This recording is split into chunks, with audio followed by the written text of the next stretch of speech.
Doctor, is ectopic pregnancy harmful? Can I leave it alone so that it grows? Any location of pregnancy other than the uterus is dangerous for the woman. We also assess the severity of the problem based on the serum HCG levels. Any level more than 5 milliunits is considered a positive pregnancy.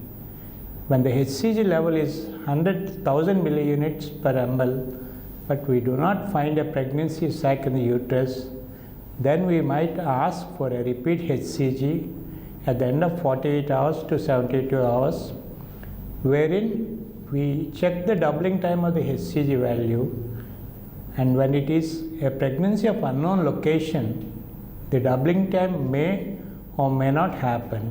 Even if some amount of doubling happens, there we repeat the ultrasound, and if we find a pregnancy sac and the location of the sac is outside the uterus, then we have 3 treatment options of ectopic pregnancy.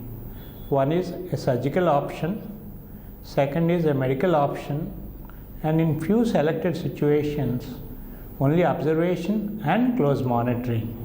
The observation and close monitoring is done when the HCG levels are relatively low, where we serially do a scan and repeat the blood test to see that we are not missing out on anything.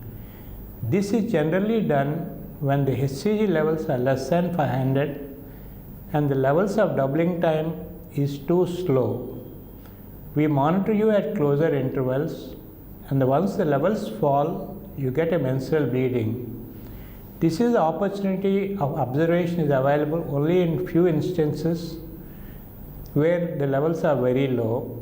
Most of the time the values will be between 1000 to 2000 milliunits per ml. Why I am specifically saying this is some report comes in liter, then you should look at whether it's international units per liter or millions per unit per ml. This is where sometimes mistakes happen. If the ultrasound shows a pregnancy measuring up to 3 centimeters in the fallopian tube, or it shows fetal heartbeat in the fallopian tube, or if there is a mass in the tubes with HCG levels above 2000 milliunits per ml, or few people take it as 5000 milliunits per ml, and in that situation, a keyhole surgery, otherwise known as laparoscopy, is done, and in that the damaged fallopian tube is removed. In a few instances where it is feasible, we try to remove the ectopic pregnancy and repair the tube by a process called salpingostomy, with or without microsurgery, which involves a cut in the tube and then preserve the tube. But it does not say a future ectopic will not come in that tube.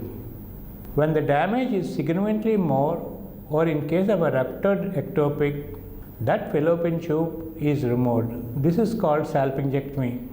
The third option where we have is a medical management, that it means stopping the growth of the pregnancy with a medicine called methotrexate, which is given in the form of injection, and then serial monitoring is done till your HCG levels drop significantly. There are advantages and disadvantages to medical management.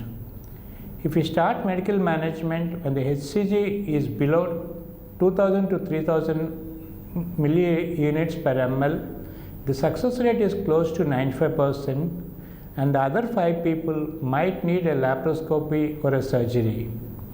If we are taking a value for medical management of around 5000 milliunits per ml or more, then the success rate is only 66%. In other words, 30% of the time you might need a laparoscopy at a later date, and the most important thing is you should be in close vicinity to the medical facility or under supervision. The risk-benefit ratio should be decided by the couple and the doctor in joint consultation. In my personal opinion, the decision should be left to the doctor, who is a better judge at that critical point, and you should be informed of pros and cons of a medical management.